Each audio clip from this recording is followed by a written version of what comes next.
Welcome all of you. और आज के वीडियो में हम लोग निकालने वाले हैं surface tension with the help of स्टैलेग्मोमीटर।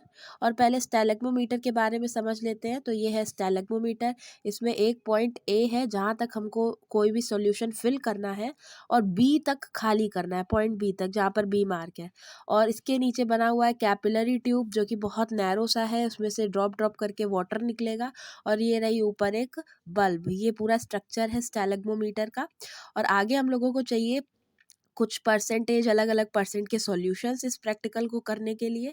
जैसे 5% सॉल्यूशन ले लिया है, कोई भी आप ले सकते हो। 10% एसिटिक एसिड सॉल्यूशन ले लिया। इसी तरीके से 25%, 30% और ज़्यादा, कम से कम आपको 5 से 6% के अलग अलग सॉल्यूशन चाहिए। और फिर उनको फिल कर लो आप बीकर में। सारे आपको चाहिए और आपको चाहिए एक स्टैलेग्मोमीटर। अब आपको करना क्या है, जो मार्क ए था वहाँ पर आपको सबसे पहले ये 5% सॉल्यूशन जो है उसको सक करना है। 5% सॉल्यूशन पूरा हम लोग सक करेंगे मार्क ए तक। देखो मैंने आपको दिखा भी दिया, क्योंकि ये बहुत नैरो ट्यूब है तो इसको करने में थोड़ा सा टाइम लगेगा। और सक करते हुए आराम से देखो कि वो मार्क तक पहुँचा है कि नहीं, क्योंकि वहाँ तक पहुँचना ज़रूरी है। फिर इसके बाद आगे हम लोगों को करना क्या है, तो पूरा फिल कर लेने के बाद आपको इसको एक एक करके ड्रॉप से जो मार्क भी है वहाँ तक आपको पूरा सॉल्यूशन गिराना है। देखो यहाँ पर फिल हो गया है ना। अब ड्रॉप ड्रॉप करके हम लोग काउंट करते जाएंगे कितनी ड्रॉप्स गिर रही हैं। इसको थोड़ा सीधा रखना, काउंट करना कि कितनी ड्रॉप्स टोटल गिर रही हैं।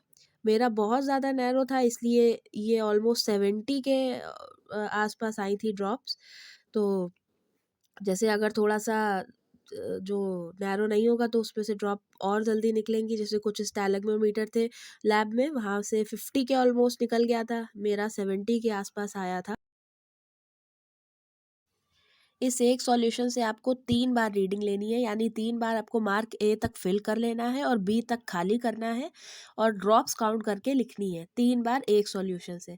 उसी तरीके से दूसरा जो 10% का सॉल्यूशन होगा उससे आपको लेना है 3 बार रीडिंग, यानी आपने एक बार ए तक फिल किया, बी तक खाली किया, फिर दूसरी बार ए तक फिल किया, बी से खाली किया। 3 बार टोटल आपको हर सॉल्यूशन के साथ ये प्रोसेस को दोहराना होगा और काउंट करके ड्रॉप्स को लिखते जाना है, ताकि हम लोग आगे की कैलकुलेशन को कर सकें।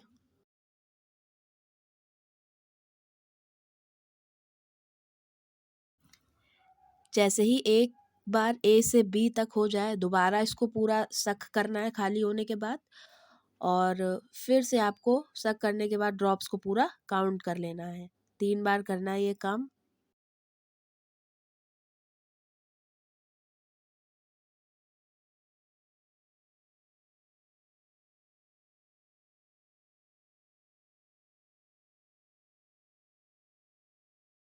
5% से हो गया तो 10% से स्टार्ट करो और 3 बार रीडिंग लो।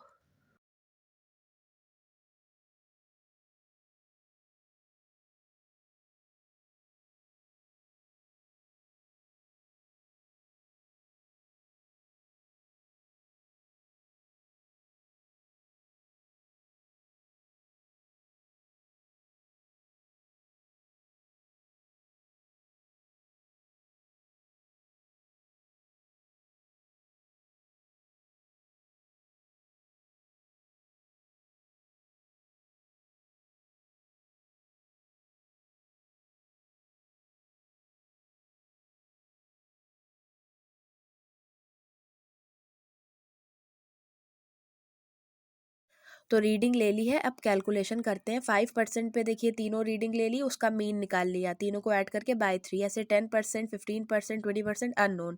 ठीक है, सबकी रीडिंग निकाल के मीन निकाल लेना। अब ग्राफ बनाते हैं। तो सबसे पहले यहाँ पर हमने एक्स एक्सिस में बना लिया परसेंटेज कंपोजिशन, और फिर उसके बाद इस साइड पे बना लिया नंबर ऑफ ड्रॉप्स, यानी वाई एक्सिस पे। और फिर सबको मार्क कर लो, एक सीधी लाइन खींच लो। जहाँ पर अननोन सॉल्यूशन हो वहाँ से सीधे जो भी कोइंसाइड कर रहा हो पॉइंट, वहीं से आप एक्स एक्सिस पे सीधी लाइन खींचना। तो वही आपका परसेंटेज कंपोजिशन होगा। मेरा 16% आया था, देखिए मैंने लाइन खींची है। और अगर आपको एक्सपेरिमेंट अच्छा लगा हो तो चैनल को लाइक शेयर सब्सक्राइब